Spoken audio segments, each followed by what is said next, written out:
Riley and company looking toward the future with a couple more 2025 commits over the last week. We've got a wide receiver coming in, Corey Sims, by way of St. Louis, 54th rated wide receiver in the country, according to 247 Sports.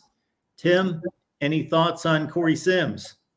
Just a talented guy. I mean, he's constantly shown interest in USC. I know that he was being heavily recruited by Juju Lewis.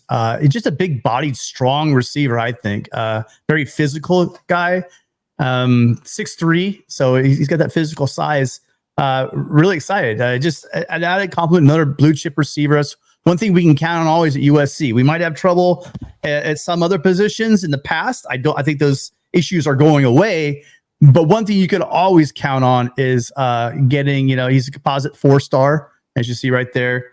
I don't pay too much attention to that. I just look at his size. I look at his offer sheet. Mark, USC will not have issues at quarterback and wide receiver. And the good news is positions where we've semi-struggled a little bit in the past are also starting to look better and better. We can talk about it a little bit later. Any ideas, Matt, on any thoughts on Sims? Well, a couple things that stand out. One is that we beat out Penn State for him. So you're beating a Big Ten competitor. That certainly means something. So not only you're gaining, but Penn State isn't gaining.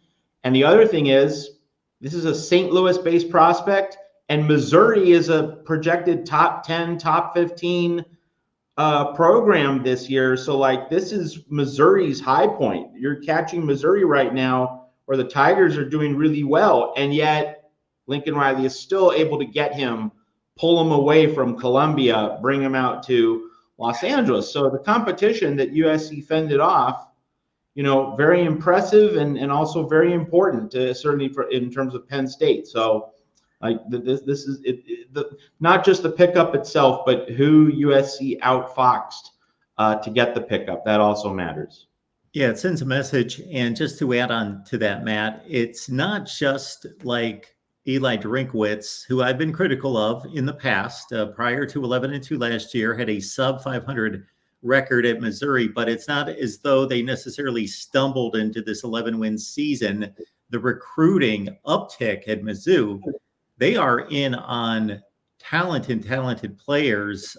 They are not backing off from anyone of the high caliber variety. So that is not necessarily something to be shunned when USC is able to fend off a St. Louis kid from going to Mizzou and Eli Drinkwitz. We also had a cornerback come in here in the last week. And again, USC goes to Georgia for this commit, the cornerback Shamar Arnu, 60th rated at his position, top 76 player in the state of Georgia. Again, those are the 247 Sports composite rankings.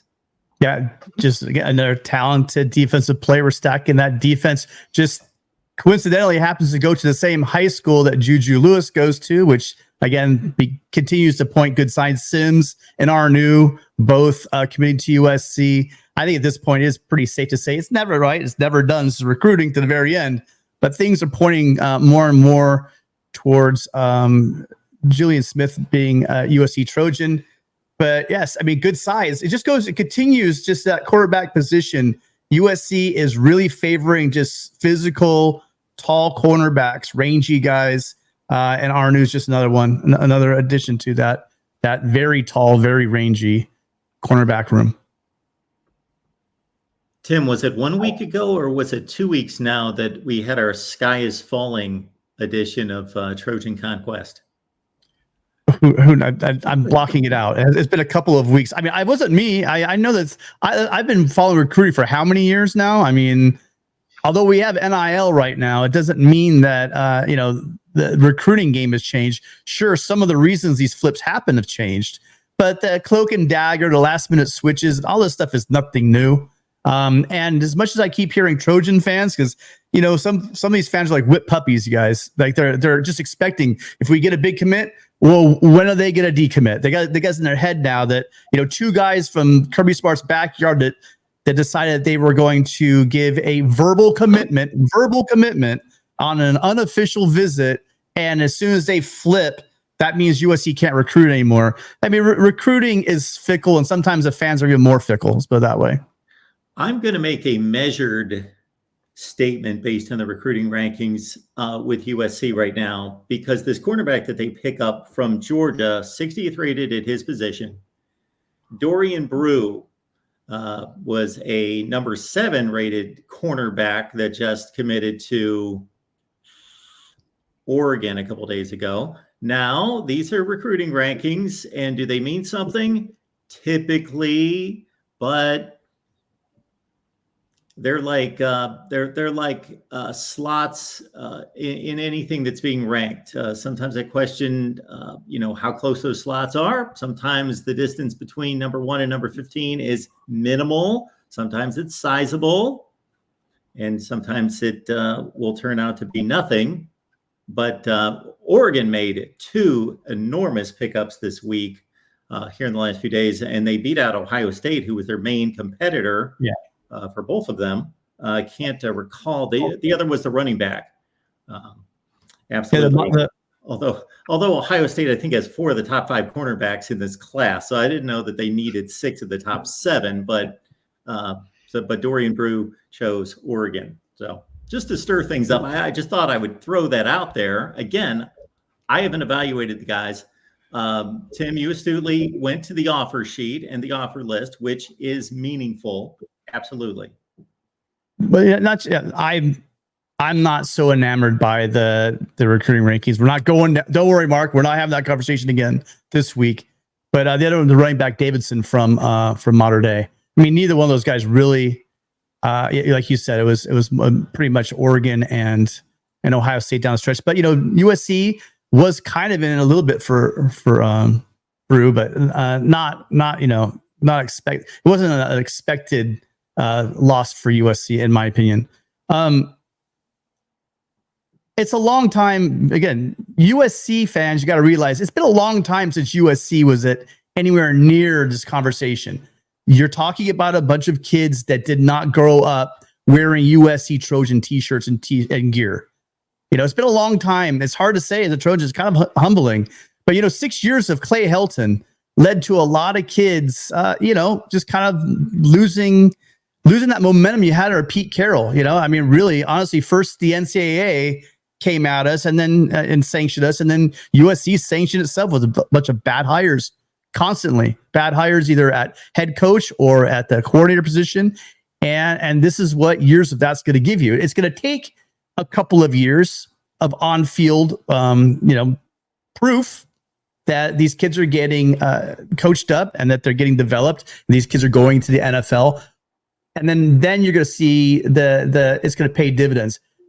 USC coaches, for instance, you look at Coach Henney, he's been a pro coach. He doesn't have these relationships that you have, like a number of these other defensive line coaches have throughout the country. He's making inroads. Well, I mean, one big one he has is Jakeem Stewart, which is, we could talk about him later, the number 1 2026 defensive lineman that might be reclassifying, and is a heavy lean to be coming to USC. Matter of fact, I believe Rivals even gave them a crystal ball to USC. But SC's gonna have to show it on the field. And I've said this for years. NIL's a big part of it, but getting kids to the NFL is the biggest part of it. And it's going to take a little while for USC to show they can do that. And once you get that traction going, some wins on the field, that's how you begin to make your big momentum. It's not all NIL. It's completely not all NIL. It's going to take a little bit of time. And how it starts is this year on the field. And quickly, just to summarize my point, I am not evaluating these 2 players. I know nothing about the 2 players. This is not specific to those 2 players or any 2 players. It's more specific to, over the course of time in groupings, if you are bringing in the 50th and 60th rated at some position, and your competitors, the best teams in the conference, are bringing in the top 5, the top 10 at that position, over time in mass, that is a significant difference. Well, I mean, that's true, but it's not like USC didn't bring in Marcellus Williams last year. One of the, probably, I think, if you had asked me, he's one of, if not the best cornerback last year, and he's already showing flashes in the spring game, just how what an exceptional freshman he is. This is dynamic, and like you said, At Ohio State, it's really difficult to bring in yet another blue chip corner when that room gets. Some of these rules about recruiting still remain the same. These kids' goals are to get early playing time, to increase that NIL, to get out of school in 3 years to get to the NFL, the top of the top cream of the crop. So when you start stacking, you're not going to be able to stack these rooms like you used to be able to do. I mean, it's part of the reason why USC got Bear Alexander from Georgia. You have elite players sitting behind people. I mean, how will Ohio State be able to keep all of these cornerbacks they're pulling in? Who knows, right? I mean, it is the age of the transfer portal. So you can only play 2, maybe 3 corners on the field at a time. How many of them are going to sit there and wait behind the other guys? So it's early still, guys. It's starting to shape up. That's why we're talking about it right now, because I think over the next couple of weeks, like we talk about, all these official visits are done. You're going to start seeing the beginnings of these classes shape up. And I think for the most part, what you have is what you're going to get. There will be some changes and flips. There will be some late additions, late in the season.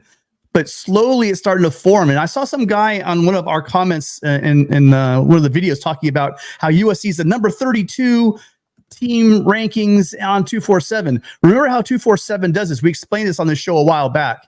The difference between on 3 and 247 is the 247 keeps a point total. So if you've got 28, like let's say, like Rutgers, for instance, number 12 in the country, right, in recruiting, but they have 28. 22 of those are 3 stars. I'm not crapping on the star system. I'm just saying that's why they're at number 12, because they have 28 commitments. USC has 12 commitments right now. So let's just slow down the doom and gloomers out there thinking that we're not going to have a good recruit. Because I guarantee you guys, we are going to have a really good recruit. As a matter of fact, in the chat, if you guys want to, I put a poll in there. If you guys want to take a look at it, where do you think USC is going to end up? Are they going to be a top 10? Are they going to be a top 20, top 15? Where do you think USC's class actually ends up? 13. Well, 13? Off the top of my head. Sounds Okay. about right. I think they're top 10 finish. I'm thinking somewhere in the 7, 8, 9 range is where I think SC will finish up. Well, Matt, any prediction? I know how wherever USC does land, in terms of being able to calibrate how well USC actually is doing in recruiting, one thing is skewing perceptions, right or wrong, and that is how well Dan Lanning and Oregon are doing. Saw a stat over the weekend from college football analyst and recruiting analyst Bud Elliott. He noted that Oregon's number of 4 and 5 stars for the coming class is greater than the other 3 incoming West Coast Big Ten programs combined. So Washington, UCLA, and USC. Oregon has more than the other 3 incoming Big Ten schools combined. So that's just setting the bar at such a high level that even if USC does have a class that's maybe, back end of the top 10, let's say 8 to 10, which is, really good, just the way Oregon's performing on the trail, that is distorting perceptions, because the Ducks, if you compare just USC and Oregon in a vacuum, I mean, Lanning is just getting all these splashes and all these home runs. And certainly in the short term, that's something USC just has to live with. And it underscores the point that we need to see that NFL development in a very real way this year, because if we don't see substantial progression this year, then USC is going to be left behind. But if we see that development, which, I think we're going to see it with Danton Lynn, Coach Henney, woof, woof, the dog work, Doug Belk, Matt Entz. I think we are going to see it, but the pressure is on to actually deliver that. Because Oregon definitely is just setting the bar so much higher than USC right now. They hit the ball running. It's like they were masters of the NIL before NIL came out. And what they did, how they structured the NIL with Division Street is amazing. It's really amazing. I mean, it's been top notch since the beginning. They have a bunch of retired Nike execs that are working in their NIL that know what the hell they're doing, instead of USC, which seems like it was fumbling its way through this process for a number of years. I believe they are now there. I have heard that the funding is now there at USC. It's just how it's structured. and how they're getting the money to the kids, whether it be for profit or nonprofit, is one of the issues that they're having. Whether that's true or not, it's just what I'm hearing. It appears that at places like, for years, Texas A&M, Miami, Oregon, Ohio State, it just seems like this NIL has been running perfectly. And at a couple of schools, I mean, Oregon was doing fine even before NIL really became, a big thing. It just started a little bit, when Mario Cristobal was there and kind of got rolling with especially the offensive linemen. And USC's been playing catch up. I don't think that, I know that stat is amazing, but when the other two are two teams are getting brand new head coach. I mean, when you have a head coach coming in, it's kind of hard to retain or even keep or even make money. I mean, you're talking about UCLA and their recruiting classes. I mean, Chip Kelly didn't even recruit. And then you go over to Washington, who's never really lighting the world on fire, but, starting fresh and starting all over again, I'm sure they're going to have difficulty getting those top name recruits. So that really just leaves USC when it comes to Oregon. But I mean, what's Oregon, number 3 or 4 in the country in recruiting right now? So nothing's changed. They've been tearing it up the last couple of years. And quite frankly, with their NIL, I don't see many things changing. One thing for Oregon, though, is what you just talked about, Matt, and I've talked about, is they're going to need to start showing it. And these guys getting into the NFL as well, they got to show that development. They got to show some wins. I mean, they had trouble. They couldn't even win the Pac-12. They've had these great rosters. They've had the best roster in the Pac-12 for a couple of years now, and they can't even win the conference. So this is going to be a big year. We're talking about a big year for USC. This will be a big year for Oregon and that coaching staff. Because quite frankly, I think that's the thing that limits Oregon, not their players, is the coaching staff that they have might be holding them back. So is this the composite? Is this 247? What is this? I believe this is 247. I think that's what they show us on their rankings. I believe. Yeah. No, this is the composite. Okay. It says powered by 247 Sports Composite. And of course, it's June. I want to take something you said about the player ranking, Tim. So USC's at 21, but their average player ranking's at 90.5. So that's better than 2, 3, 4, 5, 6, 7, 8, 9, practically 10. And 9 really teams ahead of them. And with the exceptions of your Ohio States, Alabamas, Georgias, and Oregons, it's really competitive with everyone. And we're talking about what's different. We're splitting hairs at 1 point, 1 point or 1.2 or 0.75. So really outside of those top 4, which we're killing it. Why? Because they're playing great ball on the field. They've got great NIL. And it's not surprised that they're doing so well.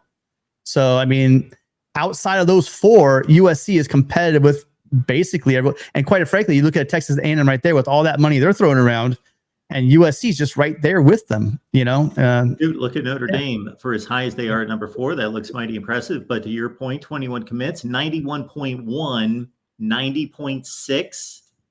Is that big a deal between Notre Dame and USC? Yeah. And they're going to, like we talked about, Mark, they're going to re-rank it. Some of these 4 stars will be 5 stars. Some of the 5 stars will be 4 stars. It's all going to get their shuffle work, depending on where you end up sometimes. And then I don't know how they do the re-rankings, especially the one that really just trips me out is after the season, after the high school season's over, and then they have a re-ranking, after these all-star games. Like when has an all-star game ever told anyone anything about a player? I mean, ever. So, it's, we're not going down that road again, but that's what the All-Star game is, Tim. If we're talking about the NFL Pro Bowl back in the day, no, that told us nothing because those guys are secure in being the best players in the NFL. If we're talking about guys that are trying to impress college football scouts or NFL scouts, and they're competing against their peers from across the country, I would think that competition means something.